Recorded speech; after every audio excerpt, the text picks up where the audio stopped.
On continue donc les lois de la Rechilou du colportage. Deuxième chapitre, Kalbet.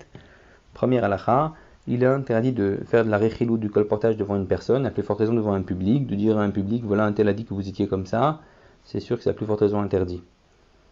Deuxièmement, même si la chose que Reuven a dit sur Shimon, ce n'est pas du mal à 100%, elle peut être comprise de deux manières. Ça peut être compris bien ou mal.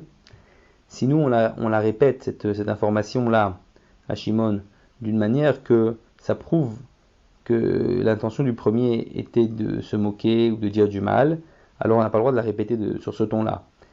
Et même si on la ramène sur un ton neutre, même au contraire, sur un ton gentil qui montre que l'intention du premier n'était pas mauvaise, alors là aussi, si on a affaire à quelqu'un, si l'auditeur c'est quelqu'un qui est ce qu'on appelle Nargan.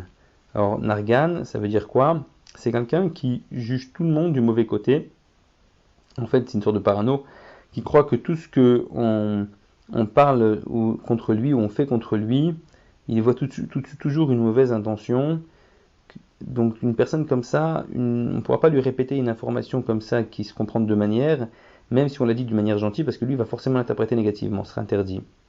Ou bien, même s'il ne s'agit pas d'un argan, mais que par exemple, c'est quelqu'un, l'auditeur, qui avait un accrochage avec la personne qui a parlé sur lui, qu'on veut lui répéter l'information qui a parlé sur lui. Donc dans ce cas-là aussi, il y a de fortes chances, puisque c'est une information qui se comprend de deux manières, qui va l'interpréter du mauvais côté, va se dire sûrement qu'il avait eu une mauvaise intention, vu qu'on a eu un accrochage auparavant. Donc on n'aura pas le droit de lui répéter aussi cette information à une telle personne. Troisième halakha, il y en a qui disent que si quelqu'un, si Reuven, il a dit du mal sur Shimon, et il y avait trois personnes qui ont entendu, alors il pourrait, l'un des trois, aller répéter l'information à Shimon. Leur argument est de dire que puisque c'est une chose qui est faite pour se dévoiler, à la fin ça va se savoir, donc la Torah n'a pas interdit cela. Mais la halakha ne suit pas cet avis. C'est-à-dire que non seulement qu'on n'aura pas le droit d'aller voir Shimon, même s'il y avait trois personnes qui ont entendu, une des trois personnes n'aura pas le droit d'aller voir Shimon pour lui répéter ce que Reuven a dit sur lui, mais même si une de ces trois personnes veut répéter à sa femme, par exemple, ou à une tierce personne qui n'est pas Shimon, ce que Reuven a dit sur Shimon, elle n'aura pas le droit, comme on l'a expliqué, parce que c'est des informations qui peuvent ensuite voyager d'une personne à l'autre jusqu'à en arriver aux oreilles de Shimon. Ce risque existe et donc on serait responsable d'une rechilout si on faisait ça.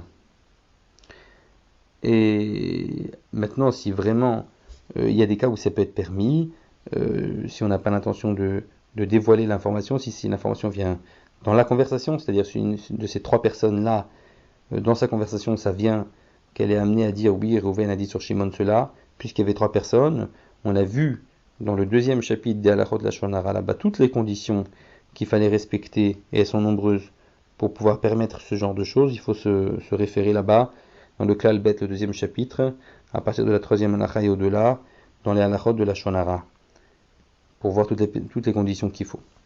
Quatrièmement, d'après ça, si un associé, il a voulu en fait se séparer de son autre associé, parce qu'il a pensé que d'autres personnes vont s'associer avec lui.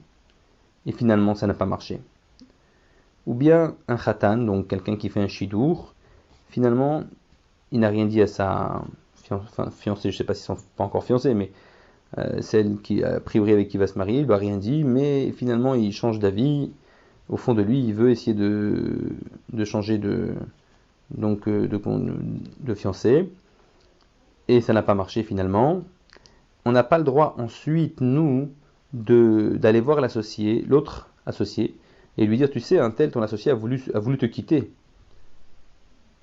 Même si cette chose était connue par trois personnes, parce qu'en apprenant ça, évidemment, qu'il va lui en vouloir. Il va dire, ah bon, tu as voulu me quitter.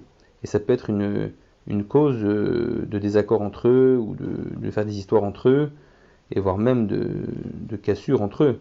Ou bien dans le cas du shidour, pareil, si cette fille va apprendre qu'il a voulu la quitter pour faire shidour avec une autre, elle pourra tout casser aussi. Donc ce sont des paroles évidemment interdites, comme dit le Rambam, tout celui qui raconte des paroles qui entraînent de pouvoir faire du mal à quelqu'un dans son corps, son argent, lui faire de la peine, lui faire peur, c'est du lachon hara. Klal Gimel, troisième chapitre. L'interdiction de la Rechilut, première halakha, donc Klal Gimel. L'interdiction de la Rechilut, c'est même si c'est de la pure vérité, même si c'est une information que je répète à quelqu'un, voilà, un tel a dit ça sur toi, c'est de la pure vérité, c'est interdit. À plus forte raison, il faut savoir que même si, par exemple, nous sommes trois, c'est-à-dire il y a Réhouven, il y a Shimon, il y a moi, et moi je veux dire, par exemple, à Shimon, tu sais, Réhouven a parlé sur toi, et nous sommes les trois présents, donc Réhouven est présent, et j'ose dire, Réhouven a parlé à Shimon, Réhouven a parlé sur toi, ou il t'a fait telle chose, c'est une faute encore plus grave. Parce que là, la haine va être plus forte entre Réhouven et Shimon, parce que Shimon, quand il va entendre ça de moi, il va se dire, c'est sûr que l'information elle est vraie, que Réhouven a dit ça sur moi, parce que sinon, moi-même, j'aurais pas osé la dire en présence même de Réhouven. Donc, il va être mécabel à 100%, et ça va faire des grosses histoires. En plus de ça, c'est l'amida de Hazout, l'insolence, de le dire en face, c'est une insolence. Donc il ne faut pas croire que parce que la personne est présente, on peut parler sur elle. Ça c'est faux. Deuxième halakha. Si Réhouven a parlé du mal sur Shimon et Lévi était présent. Et ensuite Lévi est parti raconter les choses à Shimon. Donc il a fait l'interdiction de la Rechilut, puisqu'il n'avait pas le droit d'aller lui répéter ce que Réhouven a dit sur Shimon, mais il est parti voir Shimon et il lui a dit, tu sais, Réhouven a dit ça sur toi. Eh bien, il faut savoir que ensuite, Shimon n'aura pas le droit, s'il rencontre Réhouven, de lui dire « Ah, j'ai appris que tu as parlé sur moi » devant Lévi. Parce qu'en disant ça, lui aussi, ce Shimon, il fait de la Rechilut sur Lévi. Il est en train de dire « Lévi m'a tout répété ». Donc il est en train de dire de la Rechilut sur Lévi. Et même s'il ne lui dit pas explicitement le nom de Lévi, il lui dit « J'ai entendu que tu as dit ça sur moi ». Mais que l'autre devine que ça peut être que Lévi qui a été lui répété, alors c'est aussi interdit. Troisième halakha. Sache que la Rechilut, c'est interdit également si on ne le dit pas devant la personne concernée. Comme on a évoqué ça tout à l'heure, à savoir que si on dit devant notre ami, tu sais, j'ai entendu que Réhouven a dit ça sur Shimon. Bien que je ne vais pas voir Shimon, je vois un autre ami à moi qui n'a rien à voir avec Shimon, et moi je lui dis, tu sais, j'ai entendu que Réhouven a dit ça sur Shimon. On a dit que c'était interdit parce que, bien que ça ne va pas créer de haine pour l'instant, parce que je parle à une tierce personne, parce que ces paroles-là, si cette personne à qui je le répète, elle va le répéter à d'autres, etc., ça peut en arriver aux oreilles de Shimon, et donc ça va arriver à de la Rechilut. Shimon va apprendre ce que Réhouven a dit sur lui. Ensuite, même si on se dit, si c'est ça le risque, je n'ai qu'à mettre en garde donc cette personne à qui je parle, de ne pas répéter. Je peux la mettre en garde de ne pas répéter, donc le risque de diffusion de l'information n'existera plus. Et même si je suis sûr qu'il va respecter ma parole, il ne va pas répéter, malgré tout il ne faut pas le faire. Pourquoi ? Parce qu'il nous dit le Chafetz Chaim, de manière générale, quand on va répéter une information comme ça, que Réhouven a dit ça sur Shimon, il y a un autre problème qui se pose, c'est le Lachon Hara. Parce que forcément, dans ce que Réhouven a dit sur Shimon, il y a forcément eu des paroles de Lachon Hara. C'est même si le problème de la Rechilut est réglé parce que la tierce personne à qui je répète ce que Réhouven a dit sur Shimon, elle va me faire confiance, je lui fais confiance qu'elle ne va pas répéter l'information. Donc l'information n'en arrivera jamais aux oreilles de Shimon. Donc d'un point de vue Rechilut, à la rigueur, on pourrait permettre, mais ici il y aurait un autre problème, c'est le problème de la Shonara, parce que dans ce que Réhouven a dit sur Shimon, en général, il y a des choses pas très agréables, il y a eu il a évoqué des choses, des défauts de Shimon, et donc il y a du Lachon Hara qui est en jeu ici, j'ai pas le droit d'évoquer du Lachon Hara.